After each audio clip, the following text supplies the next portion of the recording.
सत्यनारायण कथा 5 अध्याय संपूर्ण बघणार. श्री सत्यनारायण पूजा ही भगवान विष्णूंच्या रूपांपैकी एक असलेल्या नारायणाचा आशीर्वाद घेण्यासाठी केली जाते. या स्वरूपातील परमेश्वराला सत्याचे अवतार मानले जाते.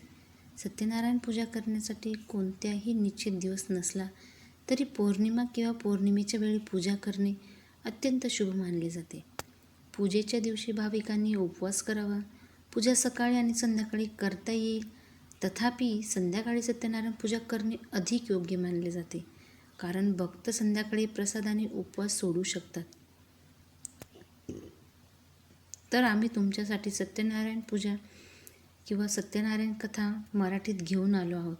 या लेखात आम्ही सत्यनारायण कथा मराठीचे 5 अध्याय आणि हे सत्यनारायणाष्टपदी खील समाविष्ट केले आहे. जर सत्यनारायण कथा भगवान चला तर कथा सुरू करूया. श्री सत्यनारायण कथा प्रारंभ. श्री सत्यनारायण षष्टम. श्री सत्यनारायण कथा प्रारंभ. श्री गणेशाय नमः. पहिला अध्याय. प्रारंभ. महामुनी ऋषी व्यासजी म्हणाले, फार पूर्वी नैमिषारण्य तीर्थात शौनकादिक ऋषींच्या 88,000 ऋषींनी पुनर्वेत्ते श्री सुतजींना विचारले, हे सुतजी, या कलियुगात वेद आणि शिक्षण नसलेल्या लोकांना भगवंतांची शक्ती कशी मिळेल आणि त्याचा उद्धार कसा होईल? हे मुनिश्रेष्ठा, मला असे काही व्रत किंवा तपस्या सांग जे केल्याने तुम्हाला अल्पावधीत पुण्य मिळेल आणि इच्छित फळही मिळेल. अशी कथा ऐकायची खूप इच्छा आहे. या प्रश्नावर शास्त्राचे जाणकार श्री सुतजी म्हणाले, हे वैष्णवातील आदरणीय, तुम्ही सर्वांनी जीवांचे हित आणि कल्याण विचारले आहेत. आता मी तुम्हाला ते सर्वोत्तम व्रत सांगेल जे श्रेष्ठ मुनी नारदजींनी श्री लक्ष्मीनारायण भगवंतांना विचारले होते आणि श्री लक्ष्मीनारायण भगवंतांनी मुनिश्रेष्ठ नारदजींना सांगितले होते. तुम्ही सर्व चांगले लोक ही कथा काळजीपूर्वक ऐका. एका मुनिनाथा, ही सत्यकथा नेहमीच आनंददायी असते. उष्णता दूर हो, आनंदाच्या भरभराटीने सर्व कार्य पार पडू दे, पराकुटीच्या संकटात दुःखापासून मुक्ती मिळवा. प्रत्येकाला कुठल्या तरी ठिकाणी मदत मिळते. भगवंताच्या नामाचा आणि चरित्राचा महिमा केल्याशिवाय महाकाली पापांपासून मुक्त कशी होणार? मुनिश्रेष्ठ नारद, इतरांच्या कल्याणासाठी सर्व जगात भटकणारे एकेकाळी मृत्यूभूमीवर पोहोचले. येथे जन्मलेल्या जवळपास सर्वच मानवांना त्यांच्या कर्मानुसार अनेक दुःख भोगताना पाहून त्यांना वाटले की काही प्रयत्न केल्यास जीवांचे दुःख निश्चित दूर होईल. असा विचार मनात घेऊन श्री नारद विष्णू लोकात गेले. तेथे श्रेष्ठ वर्ण व 4 भुज असलेले देवांचे ईश नारायण, ज्यांच्या हातात शंख, चकती, गदा आणि कमळ होते आणि माला धारण केली होती, ते पाहून त्यांची स्तुती करू लागले. नारदजी म्हणाले, हे देवा, तुम्ही खूप सामर्थ्यवान आहात. मन आणि वाणीसुद्धा तुम्हाला शोभू शकत नाही. तुम्हाला आरंभ, मध्य, अंतही नाही. सृष्टीच्या निर्गुण स्वरूपामुळे भक्तांच्या दुःखाचा नाश करणे तूच आहेस. मी तुला नमन करतो. नारदजींची प्रार्थना ऐकून भगवान विष्णू म्हणाले, हे योगीराज, तुमच्या मनात काय आहे? तू इथे कोणत्या कारणासाठी आला आहेस? म्हणायला मोकळे. तेव्हा ऋषीमुनी श्रेष्ठ नारद मुनी म्हणाले, अनेक जन्मात जन्म घेणारे मृत्यूलोकातील सर्व मानव स्वतःच्या कर्मामुळे नाना प्रकारच्या दुःखाने भोगत आहेत. हे परमेश्वरा, जर तुम्हाला माझ्यावर दया आली असेल तर त्या लोकांचे सर्व दुःख थोडे प्रयत्नाने कसे दूर होतील हे मला सांगा. भगवान विष्णू म्हणाले, हे नारदा, मानवजातीच्या हितासाठी तुम्ही हा अतिशय चांगला प्रश्न विचारला आहे. मी तुम्हाला सांगतो, हे व्रत ज्याचे पालन केल्याने मनुष्य मोहापासून मुक्त होतो. एका महान पुण्यदाता स्वर्ग आणि मृत्यू या दोन्ही ठिकाणी दुर्मिळ असा व्रत आहे, जो मी आज तुम्हाला सांगतो. श्री सत्यनारायण भगवंताचे हे व्रत नियमानुसार केल्याने मनुष्य या पृथ्वीवर सर्व प्रकारचे सुख उपभोगून मृत्यूनंतर मोक्ष प्राप्त करतो. भगवान श्री विष्णूंचे असे वचन ऐकून नारद मुनी म्हणाले, हे देवा, त्या व्रताचा नियम काय? फळ म्हणजे काय? हे व्रत यापूर्वी कोणी केले आहे आणि कोणत्या दिवशी करावे? कृपया मला सविस्तर समजावून सांगा. भगवान विष्णू म्हणाले, हे नारद, दुःख आणि सर्व प्रकारचे रोग दूर करणारे हे व्रत सर्व ठिकाणी विजय मिळवून देणार आहे. कोणत्याही दिवशी श्रद्धेने आणि भक्तीने ब्राह्मण आणि बांधवांसह संध्याकाळी सत्यनारायणाची पूजा करावी. नैवेद्य, केळीचे फळ, नैवेद्य, तूप, मध, साखर, गूळ, दूध, गव्हाचे पीठ भक्तिभावाने घ्या. गहू नसतानाही साठी पावडर घेऊ शकतात. हे सर्व भगवान श्री सत्यनारायणाला भक्तिभावाने अर्पण करा. नातेवाईकांसह ब्राह्मणांना भोजन अर्पण करावे.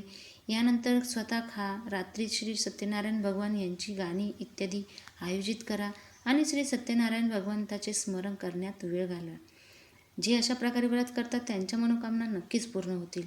विशेषतः कलियुगात मृत्यूभूमीत हा एकमेव मार्ग आहे ज्याद्वारे कमी वेळात आणि कमी पैशात महान पुण्य प्राप्त केले जाऊ शकते. इति श्री सत्यनारायण व्रत कथा पहिली अध्याय पूर्ण. द्वितीय अध्याय प्रारंभ. महान संत सुतजी म्हणाले, हे ऋषीमुनी, प्राचीन काळी ज्यांनी हे व्रत पाळले होते त्याचा इतिहास मी तुम्हाला सांगतो. लक्षपूर्वक ऐका. काशीपूर या अतिशय सुंदर शहरात एक गरीब ब्राह्मण राहत होता. भूक आणि तहानेने अस्वस्थ होऊन तो सतत दुःखी असायचा. ब्राह्मणांवर प्रेम करणारे भगवान विष्णू त्यांना दुःखी पाहून एके दिवशी वृद्ध ब्राह्मणाच्या वेशात गरीब ब्राह्मणाकडे गेले आणि मोठ्या आदराने विचारलं, हे ब्राह्मणा, का सतत पृथ्वीवर उदास होऊन फिरतोस? हे श्रेष्ठ ब्राह्मणा, तुझे दुःख मला सांग, मला ऐकायचे आहे. कष्टांनी वेढलेला तो ब्राह्मण म्हणाला, मी गरीब ब्राह्मण आहे. मी भिक्षा मागून पृथ्वीभोवती फिरतो. अरे देवा, तुम्हाला यापासून मुक्त होण्याचा काही मार्ग माहीत असल्यास कृपया मला कळवा.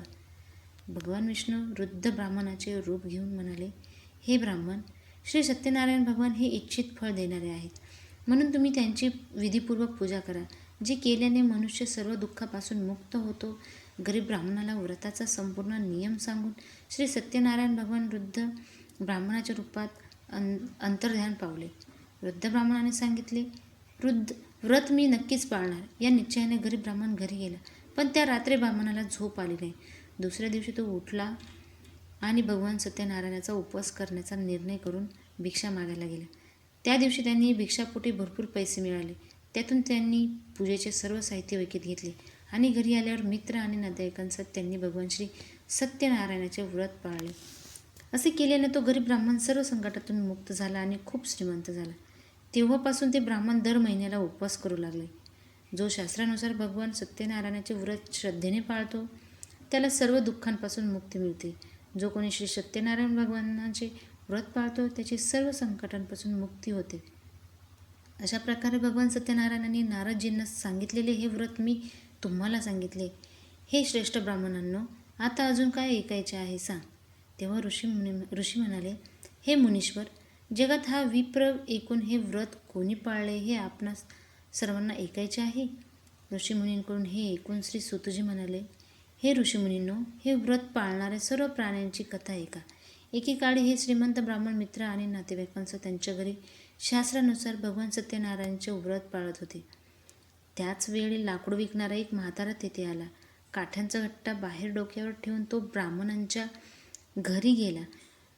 तृष्णेने बेचैन झालेला लाकूड तोडण्याने विप्र उपवास करताना पाहिले. तो तहान विसरला. त्याने विप्राला नमस्कार करून विचारले, हे ब्राह्मण, तुम्ही कोणाची पूजा करत आहात? हे व्रत पाळण्याचे फळ काय आहे? कृपया मला कळवा. तेव्हा तो ब्राह्मण म्हणाला, सर्व इच्छा पूर्ण करणाऱ्या श्री सत्यनारायण भगवंतांचे हे व्रत आहे. त्यांच्या कृपेनेच माझ्या ठिकाणी संपत्ती आणि समृद्धी आली आहे. ब्राह्मणाकडून या व्रताची माहिती मिळाल्याने लाकूड तोडायला खूप आनंद झाला. प्रभूंचे पावन पावन पावन पावन करून भोजन करून ते आपले घरी गेले. आणि मग दुसऱ्या दिवशी लाकूड तोड करणाऱ्याने मनात संकल्प केला की आज गावात लाकूड विकून जे पैसे मिळतील त्यातून तो भगवान सत्यनारायणाचे उत्तम व्रत करेल. हा विचार मनात येऊन लाकूड तोडे डोक्यावर लाकडांचा गट्टा ठेवून श्रीमंत लोक राहत असलेल्या अशा सुंदर शहरात गेला. त्या दिवशी त्याला त्या लाकडांची किंमत आदल्या दिवसापेक्षा 4 पट जास्त मिळाली. तेव्हा तो म्हातारा लाकूडतोड करणारा खूप आनंदित झाला आणि पिकलेली केळी, साखर, मध, तूप, दूध, दही, गव्हाची पावडर इत्यादी सर्व श्री सत्यनारायण भगवंताच्या व्रताचे साहित्य घेऊन आपल्या घरी आला. मग त्याने आपल्या मित्रांना आणि नातेवाईकांना बोलावून विधीपूर्वक देवाची पूजा केली आणि उपवास केला. त्या व्रताच्या प्रभावाने त्या म्हाताऱ्या लाकूड तोडायला धनसंपत्ती प्राप्त झाली आणि जगातील सर्व सुखे भोगून तो स्वर्गात गेला. श्री सत्यनारायण कथेचा हा संपूर्ण दुसरा अध्याय आहे. तिसरा अध्याय आपण पुढे बघूया. धन्यवाद.